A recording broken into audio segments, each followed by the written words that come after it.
उद्धव ठाकरे आणि राज ठाकरे दोघा भावांच्या गेल्या काळामध्ये काही भेटीगाठी वाढल्या, पुन्हा एकदा 6व्यांदा त्यांची भेट झाली. या भेटीकडे तुम्ही कसं बघता?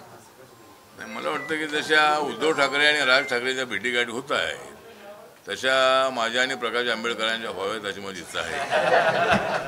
त्यामुळे आता ते दोघे एकत्र आलेले आहेत, पण ठीक आहे, त्यांना आमच्या शुभेच्छा आहेत. काही ठिकाणी ते एकत्रितपणे स्थानिक स्वराज्य संस्था लढणार आहेत, पण त्याचा फारसा परिणाम आमच्या महायुतीवर होणार नाही. आमच्या महायुतीने ठरवलेलं आहे की ज्या ज्या ठिकाणी महायुती होईल, म्हणजे सगळ्या जागांच्या याच्यामध्ये, त्या ठिकाणी आम्ही सगळेजण एकत्र राहणार आहोत.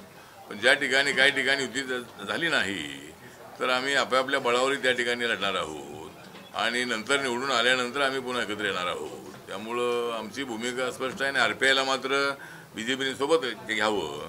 आमची मागणी अशी आहे की RPI हा त्यांचा जुना मित्र आहे. तो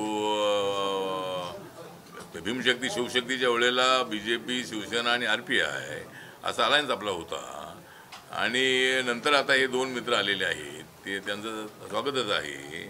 परंतु RPIला मात्र सोबत घेतलं पाहिजे. औरंगाबाद आपल्या छत्रपती संभाजीनगर महानगरपालिकेमध्ये या ठिकाणी RPIला काही तिकीट 10-12 तिकीटं मिळावीत अशी आमची इच्छा आहे आणि तशा पद्धतीनं बोलणी सुरू आहे. त्या या ठिकाणी त्यांचे जे अध्यक्ष आहेत आणि भागवत कराड जे आहेत यांच्यासोबतही चर्चा सुरू आहे. त्यामुळं काही जागा इथं आम्हाला मिळतील अशी अपेक्षा आहे.